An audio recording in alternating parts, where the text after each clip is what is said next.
அயோத்தியா காண்டம் அத்தியாயம் 36. கைகேயி சுமந்திரருடைய வார்த்தைய காதுல கொஞ்சம் கூட வாங்கிக்கல.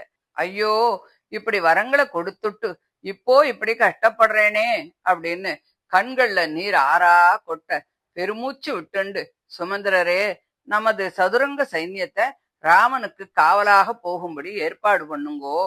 வேசியைகளும் கோடீஸ்வரர்களான வியாபாரிகளும் சைன்யத்தோடு போகட்டும்.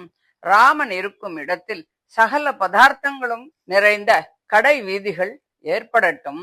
ராமனை ஆசிரியத்துக் கொண்டு இருப்பவர்களும் யாருடைய வீரியத்தை பரீட்சிப்பதற்காக ராமன் அவர்களோடு பழகுகிறானோ அவர்களும் சைன்யத்தோடு ராமனோடு புறப்படட்டும். அந்த சூரர்களுக்கு வேண்டிய வரையில் ஐஸ்வர்யத்தை கொடுங்கள். முக்கியமான ஆயுதங்களும் எண்ணெய், நெய் முதலிய பதார்த்தங்கள் நிறைந்த வண்டிகளும் காடுகளில் வழிகாட்டுவதற்கு வேடர்களும் ராமனோடு போகட்டும். சிம்ஹம், புலி, யானை முதலிய துஷ்ட மிருகங்களை வேட்டையாடிக்கொண்டு காட்டு தேனை குடித்துக் கொண்டு அநேக புண்ணிய தீர்த்தங்களில் ஸ்நானம் செய்து கொண்டு ராமன் இந்த ராஜ்யத்தை பற்றி துளிக்கூட நினைக்காமல் இருக்கட்டும்.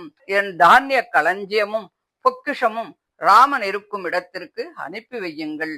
மனுஷ்ய சஞ்சாரம் இல்லாத இடத்தில் அவன் என்ன செய்வான் பாவம்? புண்ணிய ஸ்தலங்களில் யாக யஜ்ஞங்களை செய்து கொண்டு வேண்டிய வரையிலே தட்சிணைகளை கொடுத்து கொண்டு ரிஷிகளோடு ராமன் சுகமாக காலத்தை கழிக்கட்டும். மகா பராக்கிரமசாலியான பரதன் அயோத்தியில் சிறப்போடு ஆளட்டும். நான் இப்பொழுது சொன்ன ஏற்பாடுகளுடன் என் குழந்தை ராமன் காட்டுக்கு புறப்படட்டும் அப்படின்னு சொல்லி தசரதர் ரொம்ப ரொம்ப ரொம்ப ரொம்ப ரொம்ப வருத்தத்தோட சொல்றாரு. அவருக்கு ரொம்ப கஷ்டமா தான் இருக்கு. ஆனா அவருக்கு வேற வழி இல்லையே. அவர் என்ன பண்ணுவார் பாவம்? அதை கேட்டு கைகேயிக்கு ரொம்ப பயம் வந்துடுது. பேச முடியல. முகம் அப்படியே வாடி போச்சு. ரொம்ப வருத்தத்தோட தசரதரை பார்த்து, உத்தமமான சுராபானத்தின் பானத்தை எல்லாம் குடிச்சுட்டு அடி வண்டலை மட்டும் மற்றவாளுக்கு தர்றது போல இந்த ராஜ்யத்தில் உள்ள குடிகள், தனதானியம், ஐஸ்வர்யம், சகல சைன்யம் இவை எல்லாத்தையும் ராமனோட அனுப்பிச்சுட்டு சூன்யமான தேசத்தையா பரதனுக்கு கொடுக்க போறேன் நீங்க? இந்த தானம் எனக்கு வேண்டவே வேண்டாம் அப்படின்னு சொல்லி ஒரு சர்ப்பம் மாதிரி சீரினா. இப்படி கொஞ்சம் கூட வெக்கம் இல்லாம ஒருவரையும் லட்சியம் பண்ணாம கொடூரமான வார்த்தைகளை கைகேயி சொன்னதும் தசரதர், அடி துஷ்டே, தாங்க முடியாத பாரத்தை ஏத்தி அதை இழுக்க முடியாமல் கஷ்டப்படுற ஒரு எருத யாராவது ஒரு குச்சியால குத்துவானா? நான் உனக்கு வரங்களை கொடுத்துட்டு அதுக்கு பிரயோஜனமாக பரதனுக்கு அபிஷேகம் பண்றது, ராமனை காட்டுக்கு அனுப்புறது அப்படிங்கிற தாங்க முடியாத பாரத்தை நான் சுமந்துட்டேன். உன் கட்டளைப்படி ராமனை காட்டுக்குத்தானே நான் இப்ப அனுப்பிச்சுட்டு இருக்கேன். இன்னும் எதுக்காக இப்படி என்ன ஹிம்சை பண்ற அப்படின்னு சொல்லி தசரதர் சொல்றார். கைகேயி சொல்றா, இப்போ நான் என்ன உபதிரவம் பண்றேன்னு எனக்கே தெரியல. கொடுத்த வரங்களை பூர்த்தி செய்யும்படி கேட்கிறேனா இல்ல புதுசா என்னத்தையானு கேட்கிறேனா? அத முதல்ல சொல்லுங்கோ அப்படின்னு சொல்ற. அப்ப தசரதர் சொல்றார், அடி அல்ப சுவாவம் இருக்கக்கூடியவளே, நீ வரங்களை கேட்ட போதே இதெல்லாம் உனக்கு ஏன் அப்பவே தோணல? சேனையெல்லாம் அனுப்பப்படாது, திரவியத்தை அனுப்பப்படாது அப்படின்னு நீ அப்பொழுதே சொல்லலையே. அந்த சமயத்துல எல்லாத்தையும் மறந்துட்டு இப்போ குறுக்க விழுந்து தடுத்தா அதுக்காக காரியம் நின்று போகுமா அப்படின்னு கேட்டார். ராஜ்யம் அப்படின்னு சொன்னா அதுல இருக்கக்கூடிய சகலும் சேர்ந்ததுதான் அப்படின்னு தசரதருக்கு தெரியாதா? அவருக்கு நன்னாவே எல்லாம் தெரியும் தான். ஆனா ஒன்னும் தெரியாதவர் போல அவளோட பதிலுக்கு பதில் பேசுறாரு. இப்படி தசரதர் இப்படி மகா கோபத்தோடும் சொல்றத கேட்டுட்டு கைகேயிக்கு கோபம் வந்துடுச்சு. என்கிட்டக்க வந்து வீண் பெருமை பேசிக்கிறேளா? உங்கள் குல பெருமையை பத்தி எனக்கு ஒன்னும் தெரியாதா? உமது வம்சத்துல சகரன் அப்படின்னு ஒரு அரசன் தன் மூத்த புத்திரனான அசமஞ்சனை ராஜ்யத்திலேருந்து தனியா துரத்தலையா? அது மாதிரி ராமனை துரத்துறதுல தடை என்ன இருக்க முடியும்? இது உங்க குலத்துல நடக்கிற ஒரு வழக்கம்தானே. நான் முன்பே கேட்காட்டா என்ன? இப்போ ஏன் அப்படி செய்யப்படாது அப்படின்னு சொல்றா. தசரதர், ஐயோ, இப்படி கூட ஒரு பொண்ணு இருப்பாளா?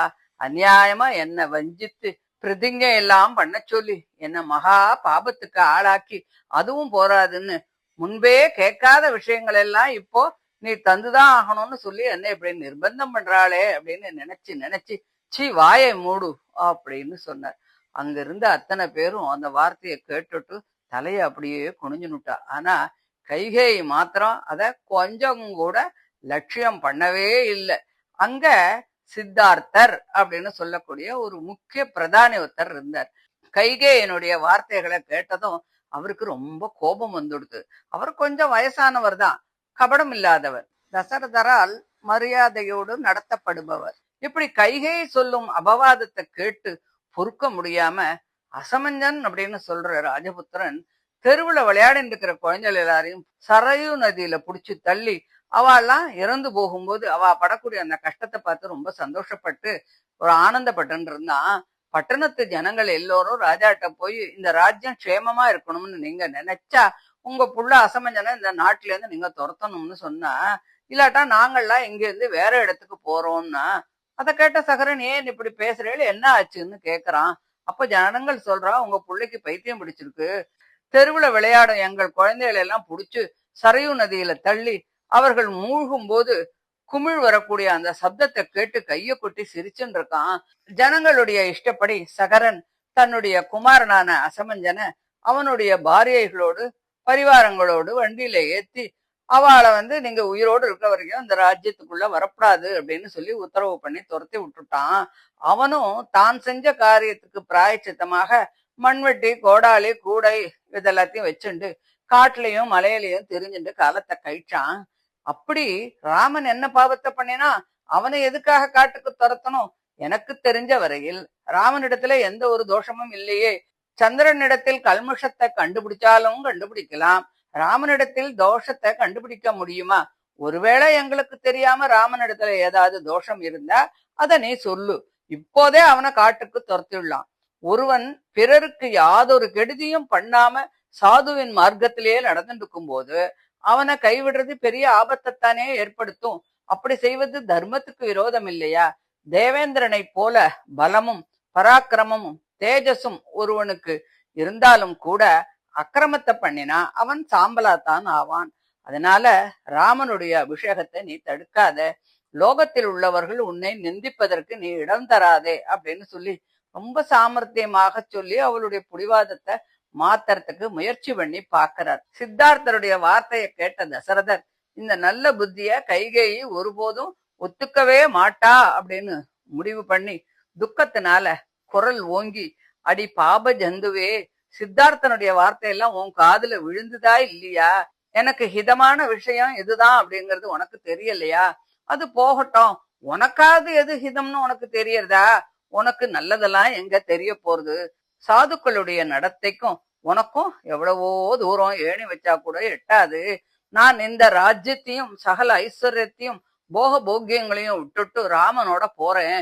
நீயும் பரத சக்கரவர்த்தியும் இந்த ராஜ்யத்துல உங்க இஷ்டப்படி ரொம்ப காலம் சௌக்கியமா ஆண்டுண்டு இருங்கோ அப்படின்னு சொன்னார் அப்படின்னு சொல்லி இந்த 36வது அத்தியாயத்தை முடிக்கிறார். இதை தொடர்ந்து 37வது அத்தியாயத்தை அடுத்த ஆடியோல பார்க்கலாம். தேங்க்யூ.